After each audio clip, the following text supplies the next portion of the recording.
నమస్తే, welcome to Anantha TV. నేను Deepti Madhusudan Reddy.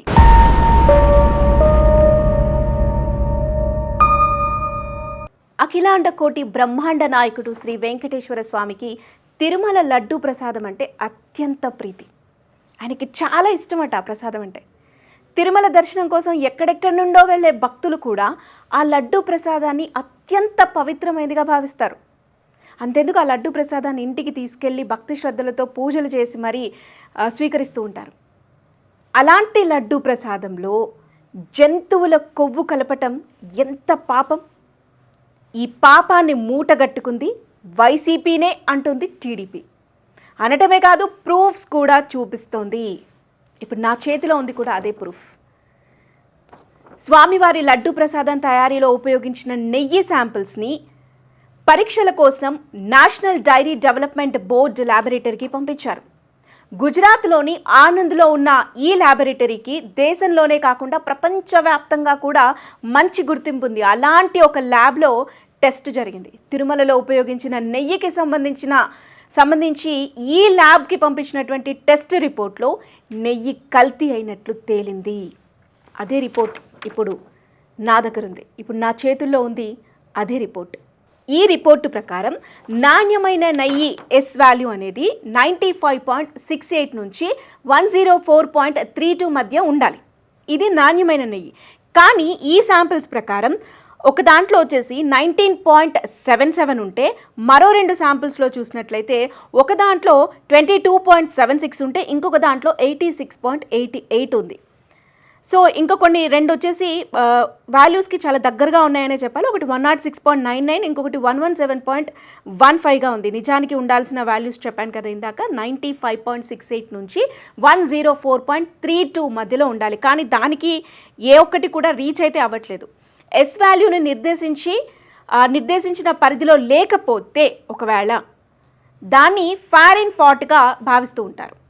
So ఈ ఫారెన్ ఫ్యాట్లో ఏమేమి ఉంటాయి అంటే soybean, sunflower, olive, fish oil, palm oil, beef meet నుంచి ఇలాంటి ఆయిల్స్ని తీస్తారు అనేది, వాటి నుంచి తయారయ్యే వాటినే ఈ ఫారెన్ ఫ్యాట్ అంటారు అనేది చెప్తూ ఉంటారు. సో రిపోర్ట్ని బట్టి చూస్తే 86.88 ఇది వాల్యూస్కి దగ్గరగా లేదు, 106.99 ఇది వాల్యూస్కి దగ్గరగా లేదు, 22.76 ఇది వాల్యూస్కి దగ్గరగా లేదు, 117.15, 19.77.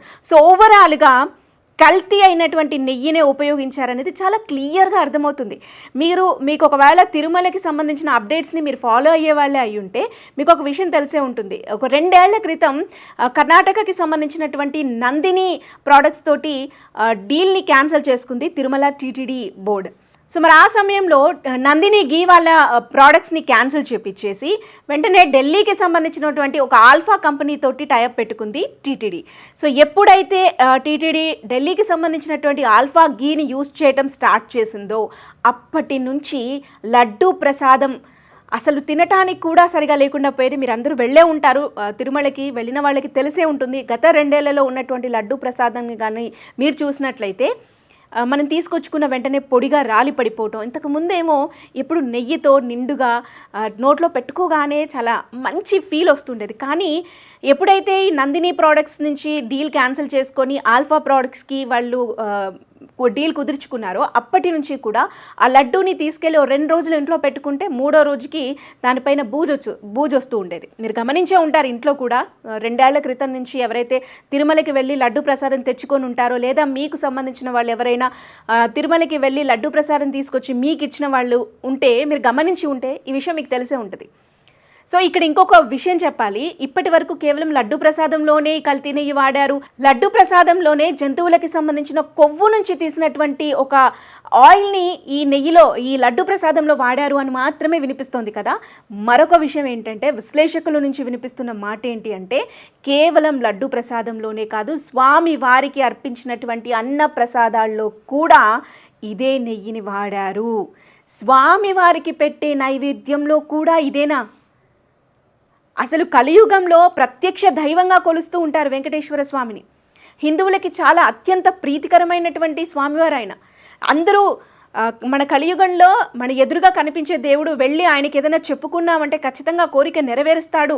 మన కలియుగంలో మాట వినే దేవుడు ఎవరైనా ఉన్నారంటే ఆయనే ప్రత్యక్ష దైవం అని చెప్పేసి కొలిచేటటువంటి ఆ క్షేత్రంలో స్వామివారికి పెట్టే అన్నప్రసాదాల్లో కూడా ఇలాంటి నెయ్యేనా? కోట్లాది మంది హిందువుల మనోభావాలతో ముడిపడి ఉన్న తిరుమల లడ్డు ప్రసాదం కోసం వినియోగించిన నెయ్యి ఈ స్థాయిలో కల్తీకి గురైందని తెలిస్తేనే అసలు మనసుకి ఏదోలా ఉంది. తిరుమలలో స్వామివారి లడ్డు కోసం ఉపయోగించిన నెయ్యిలో ఈ పదార్థాలు కూడా కలిశాయా అనేది నిజంగా ఆందోళన కలిగించే అంశం. పవిత్ర పుణ్యక్షేత్రం తిరుమలలో ఇలాంటి నెయ్యిని ఉపయోగిస్తారా? ఎంత దారుణం! పురుగులు పట్టిపోతారంటూ భక్తులు తిట్టిపోస్తున్నారు వైసీపీ వాళ్ళు చేసిన అరాచకానికి. పవిత్రమైన దేవాలయాల్లో కూడా అపవిత్రమైన ముడి సరుకులు వాడడం, ఇలాంటివన్నీ చేసి కంపు చేశారు. ఇప్పుడిప్పుడే అక్కడ కూడా స్ట్రీమ్ లైన్ చేశాం. తిరుమల లడ్డు ప్రసాదంలో కల్తీ నెయ్యి అంశంపై వైసీపీ మాత్రం తమ తప్పేమీ లేదన్నట్టుగా వ్యవహరిస్తోంది. ఇప్పటికే హైకోర్టుని కూడా ఆశ్రయించింది. ఈ లడ్డు విషయంలో మాజీ ముఖ్యమంత్రి వైఎస్ జగన్ వైఎస్ఆర్సీపీపై దుష్ప్రచారం జరుగుతోందంటుంది. ఆధారాలు లేకుండా జరుగుతున్న ప్రచారాన్ని ఆపేలా చూడాలని కోర్టును అడుగుతోంది. మరి ఇదేమంటారు? ఇది ఒక ల్యాబొరేటరీ నుంచి, అది కూడా దేశంలోనే కాదు ప్రపంచవ్యాప్తంగా పేరున్నటువంటి ఆనంద్ ల్యాబొరేటరీ నుంచి వచ్చినటువంటి రిపోర్ట్ ఇది. ఈ రిపోర్టు ప్రకారం ఇక్కడ ఫారెన్ ఫ్యాట్ కలిసింది అని చెప్తున్నారు. ఫారెన్ ఫ్యాట్ అంటే ఇది జంతువుల కొవ్వు నుంచి తయారు చేసినటువంటి ఒక ఆయిల్, దాని నుంచి తయారు చేసినటువంటి నెయ్యి. ఇంత క్లియర్గా రిపోర్ట్ కనిపిస్తుంటే మేమే తప్పు చేయలేదు అంటున్నారు. అంతేకాదు హైకోర్టును ఆశ్రయించటమే కాదు, ఈ అంశంపై సిట్టింగ్ జడ్జితో విచారణ జరిపించాలని పిటిషన్లో ప్రస్తావించారు. ఈ పిటిషన్పై అత్యవసరంగా విచారణ జరపాలని కోరుతున్నారు. కానీ హైకోర్టు మాత్రం వాళ్ళకి ఆ ఛాన్స్ ఇవ్వలేదు. అత్యవసరంగా విచారణ చేయాల్సిన అవసరమే లేదని కోర్టు చెప్పింది. ఈ పిటిషన్పై బుధవారం విచారణ చేపడతామని తెలిపింది. మరోవైపు ఈ లడ్డు విషయంలో తప్పుగా ప్రచారం చేస్తున్నారని, దీనిపై పరువు నష్టం దావా వేస్తామని టీటీడీ మాజీ చైర్మన్ వైవి సుబ్బారెడ్డి అంటున్నారు. సుప్రీంకోర్టు వరకు పోరాటం చేస్తామంటున్నారు. ఇంత క్లియర్గా రిపోర్ట్ కనిపిస్తుంటే అసలు వైసీపీ మాటల్లో ఏంటండి ఇది? నిజంగా వైసీపీ మాటల్లో నిజం ఉంది అంటే ఆ వెంకటేశ్వర స్వామి వారిని కాపాడుతారు. ఖచ్చితంగా హైకోర్టు కాదు సుప్రీంకోర్టుకి వెళ్ళినా కూడా వాళ్ళకి న్యాయం జరుగుతుంది. కానీ రిపోర్టు ప్రకారం నిజంగా కల్తీ జరిగింది అంటే మాత్రం ఆ స్వామివారే వారికి కఠిన శిక్ష విధిస్తాడు. మరో మాట కూడా వినిపిస్తుంది. ఇంత నీచానికి ఒడిగట్టారు కాబట్టే వారికి కేవలం 11 సీట్లే వచ్చాయి, 11 సీట్లకి పడిపోయారు అనేవాళ్ళు కూడా ఉన్నారు. ఏదేమైనా అతి పవిత్రంగా భావించే తిరుమల లడ్డు విషయంలో ఇలాంటి ఒక మాట వినడం కూడా చాలా బాధాకరంగా ఉంది. మీకు ఈ రోజు వచ్చిన రిపోర్ట్లో ఎవిడెన్స్ వచ్చాయి. ఆ ఎవిడెన్స్ లో ఏది అనేది నిర్దిష్టంగా ఇది ఇన్ఫీరియర్ క్వాలిటీ ఉన్నాయి, ఇలాంటి పదార్థాలు కూడా ఉండడానికి ఇలాంటి ముడిసరుకు ఉందని చెప్పడానికి అవకాశాలు ఉన్నాయి, చాలా స్పష్టంగా చెప్పారు. కొంతమంది ఇప్పటికే పారిపోయారు. ఇప్పటికే అందరినీ డిస్కంటిన్యూ చేసి పవిత్రమైన నెయ్యి తీసుకొచ్చాం. తొందరలో దీనికి సంబంధించిన కంప్లీట్ ప్రూఫ్స్, ఆల్రెడీ ఒక ప్రూఫ్ వచ్చేసింది. మరి ఇంకా వైసీపీ వాదిస్తుంది కాబట్టి మరి వైసీపీ తరపున ఏముంటుందో విందాం. బట్ నిజంగా ఇందాక నేను చెప్పినట్టు ఒకవేళ నిజంగా వారే తప్పు చేయలేదంటే ఆ స్వామివారే కాపాడతారు. నిజంగా తప్పు చేశారంటే మాత్రం ఈ దేశంలో ఉన్నటువంటి భక్తులు, స్వామివారి భక్తులే వారిని కఠినంగా శిక్షిస్తారు. మరి మీరేమనుకుంటున్నారు? నిజంగా వైసీపీ వాదిస్తున్నట్టు వాళ్ళే తప్పు చేయలేదా? మరి మీరు కూడా తిరుమలకు వెళ్ళి ప్రసాదం తెచ్చుకొని తినే ఉంటారు కదా. గత 2 ఏళ్ల క్రితం ఉన్నటువంటి ప్రసాదానికి ఇప్పుడున్న ప్రసాదానికి తేడా ఏం లేదా? మీరేం గమనించారు?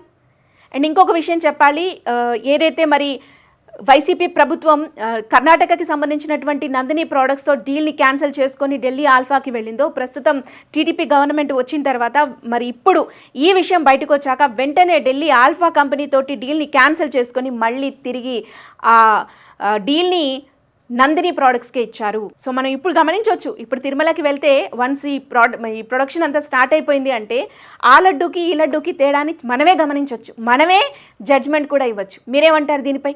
మీ ఒపీనియన్ కూడా కామెంట్ చేయండి.